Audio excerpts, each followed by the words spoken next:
रौनक उस पे कांटों की जहालत नहीं देखी जाती।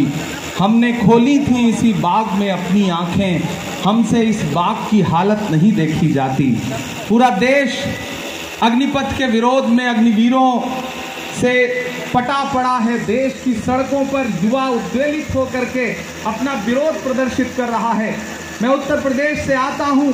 मैंने उत्तर प्रदेश की सड़कों पर, कच्ची सड़कों पर सुबह सुबह सेना की तैयारी करने वाले युवाओं को अपना पसीना इस मिट्टी में मिला करके इस मिट्टी को उर्वरक बनाते हुए नौजवानों को देखा है। और आज वही युवा सड़कों पर उतरा हुआ है। मैंने देखा है, आदरणीय प्रियंका गांधी जी यहाँ बैठी हैं।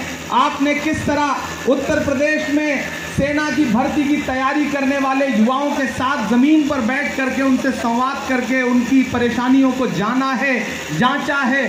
आज वही युवा बिहार से लेकर के, हरियाणा से लेकर के उत्तर प्रदेश और बाकी प्रदेशों में भी सड़कों पर उतरा हुआ है। तो मैं किस तरह बताएं जो अलम गुजर रहे हैं। मेरा शहर जल रहा है, मेरे लोग मर रहे हैं। युवा सिकंदराबाद में एक युवा गोली का शिकार होकर के विरोध प्रदर्शित करते हुए मारा गया। किसी युवा ने खुदकुशी कर ली। दर्जनों ट्रेनें जल गईं। लोग सड़कों पर उतरे हुए हैं, लेकिन देश के प्रधानमंत्री ने चुप्पी ओढ़ रखी है। कांग्रेस पार्टी निरंतर ये कह रही है। बीमारी की हालत में हमारी अध्यक्षा सोनिया जी ने अपील जारी की देश के युवाओं से कि आप अहिंसक तरीके से अपना प्रदर्शन करिए, अहिंसक तरीके से अपनी बात रखिए। हमारे नेता राहुल गांधी जी ने, आज उनका जन्मदिन है, लेकिन उन्होंने जन्मदिन के तमाम उत्सव अपील करते हुए कैंसिल करके ये कहा कि जब पूरे देश में युवा उद्वेलित है तो हम उन युवाओं के साथ खड़े हैं। ऐसे में मैं मौजूदा सरकार से ये अपील करता हूं कि आप ये जो योजना लेकर के आए हैं, सेना में भी ठेके पर भर्ती करना चाहते हैं, ये आपकी योजना चलेगी नहीं। देश का लाखों लाख युवा सड़कों पर उतरा हुआ है। वो चीख चीख करके कह रहा है कि आपकी ये योजना जो सेना में भी ठेकेदारी आप शुरू करना चाहते हैं, इस योजना के खिलाफ है और इस योजना को आपको वापस लेना पड़ेगा। लेकिन मुझे अफसोस है कि देश के प्रधानमंत्री जी कैमरे के साथ माता श्री का जन्मदिन मना रहे हैं, चुप हैं, कुछ भी नहीं बोल रहे हैं। मुझे हैरत है कि देश के गृह मंत्री जी चुप हैं। कई सौ करोड़ रुपए की संपत्तियां स्वाहा हो गई, लेकिन देश की सरकार के कानों पर जू नहीं रेंग रही है। 700 से ज्यादा किसानों की शहादत लेने के बाद जागे थे किसान कानून पर। अजीब सरकार है। ये सीए लेकर के आते हैं जो अल्पसंख्यकों की समझ में नहीं आता, ये कृषि कानून लेकर के आते हैं जो किसानों की समझ में नहीं आता, ये अग्निपथ करके आए हैं जो युवाओं की समझ में नहीं आ रहा है। ये अजीब तरह का कानून लेकर के आते हैं, अजीब तरह की योजनाएं लेकर के आते हैं जो देश के किसी भी व्यक्ति की समझ में नहीं आता। फिर इनकी फौज उतार दी जाती है ट्विटर पर, मीडिया पर, समझाने के लिए, फायदे गिनाने के लिए।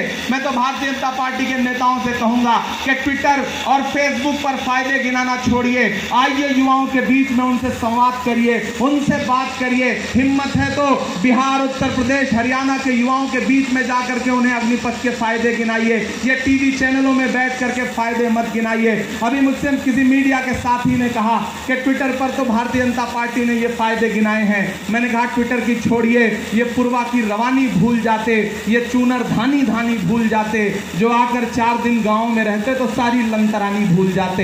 ये आए गांव में, युवाओं को बताएं कि अग्निपथ के क्या फायदे हैं, उसके बाद इन्हें समझ में आएगा कि युवा किस तरह से उद्वेलित है। पूरी कांग्रेस पार्टी आज एकजुट होकर के युवाओं के लिए, युवाओं के साथ यहां पर सत्याग्रह कह रही है। हमें महात्मा गांधी जी ने कहा था कि अगर हुक्मरान अपनी जिद पर अड़े तो उसके सामने सत्य का आग्रह करो, उससे अनुरोध करो कि आप जो योजना लेकर के आए हैं वो गलत है। हम आपसे सत्य का आग्रह करते हैं। हमारे कांग्रेस कार्य समिति के सारे सदस्य यहाँ बैठे हैं, हमारे सारे सांसद यहाँ बैठे हैं, आदरणीय प्रियंका जी बैठी हैं, हमारा पूरा नेतृत्व यहाँ बैठा है। हम इस देश के युवाओं को आश्वस्त करना चाहते हैं कि हम इस देश को जलते हुए नहीं देख सकते। हमने इस देश को अपने खून पसीने से सींचा है। इस देश की बुनियाद में कांग्रेस पार्टी का खून पसीना है। यहाँ की एक एक ईंट कांग्रेस पार्टी की सजाई हुई है, इसलिए हम इस देश को जलने नहीं देंगे। भारतीय जनता पार्टी की सरकार युवाओं के भविष्य से खेल रही है। युवाओं को अग्निवीर और अग्निपथ नहीं दे रही है, बल्कि उनकी अग्नि परीक्षा ले रही है। उनके भविष्य भविष्य को आग में झोंक रही है। देश का युवा यही तो कह रहा है कि हमें नौकरी दीजिए, हमारे भविष्य की गारंटी दीजिए, लेकिन आप कह रहे हैं कि नहीं, हम 4 साल के लिए नौकरी देंगे। ये जो ठेका प्रथा आप शुरू करना चाहते हैं, सेना में भी कम से कम सेना के सम्मान को सुरक्षित रखिए। हम मौजूदा सरकार से अपील करते हैं, पूरे कांग्रेस पार्टी की तरफ से, युवा होने के नाते, उत्तर प्रदेश का होने के नाते मैं उन युवाओं की पीड़ा समझता हूं। तो मेरा अनुरोध है मोदी सरकार से कि आगे आइए, आपको ये योजना वापस लेनी पड़ेगी। 700 से ज्यादा किसानों की शहादत के बाद आपने जिस तरह कृषि कानून वापस लिया था, उसी तरह से आपको जल्द से जल्द ये योजना वापस लेनी पड़ेगी। तुझको कितनों का लहू चाहिए अर्ज़े वतन, कितनी आहों से कलेजा तेरा ठंडा होगा। मेरा अनुरोध है कि और इंतजार मत करिए, युवा बहुत उद्वेलित हैं, उनकी बात मानिए, इस योजना को वापस लीजिए। कांग्रेस पार्टी देश के युवाओं के साथ दृढ़ता के साथ खड़ी है, हम इस योजना को वापस करवा के रहेंगे।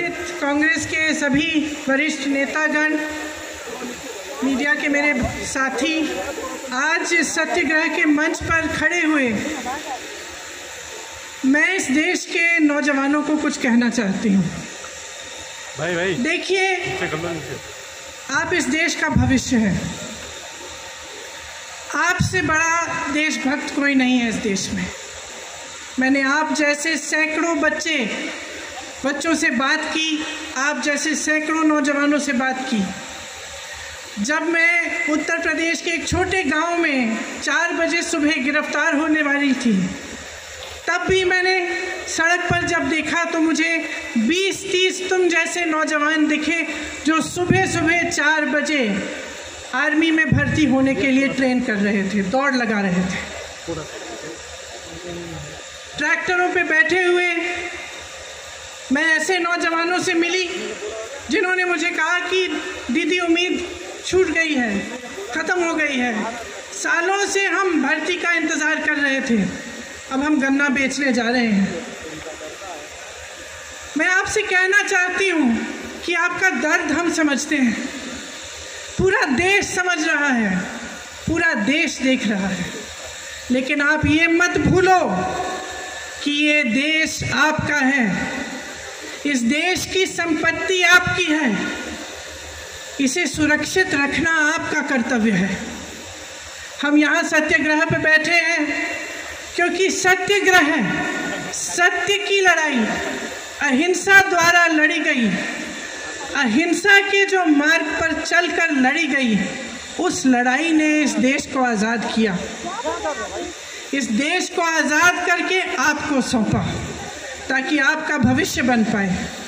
तो मैं आपसे आग्रह करती हूँ कि परिस्थितियों को समझिए, आपके आसपास क्या हो रहा है, सरकार कैसे चल रही है, देश में क्या हो रहा है, उसको गहराई से समझिए। जो किसान के आंदोलन थे, क्यों किए गए, किसान क्यों जागे, क्यों सड़क पर आए? क्योंकि वो समझे कि खून पसीना वो बहाएं, मेहनत वो करें, लेकिन उस मेहनत की कमाई किसी और को दी जा रही थी। ये सरकार उनके लिए नहीं चल रही थी।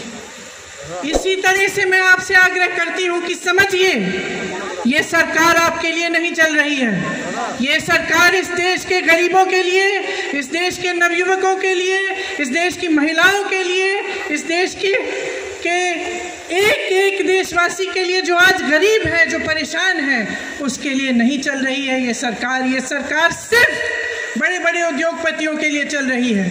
और ये जितनी भी स्कीमें हैं जो बार बार आप पे थोपी जाती हैं, ये सोच समझ के किया जा रहा है। ये बात सही नहीं है साथियों कि बगैर सोचे समझे किया जा रहा है। ये सोच समझ के इसलिए किया जा रहा है क्योंकि ये सरकार का सिर्फ एक मकसद है, सत्ता में रहना, सिर्फ एक मकसद है। और उस मकसद को निभाने के लिए कुछ भी कर डालेंगे।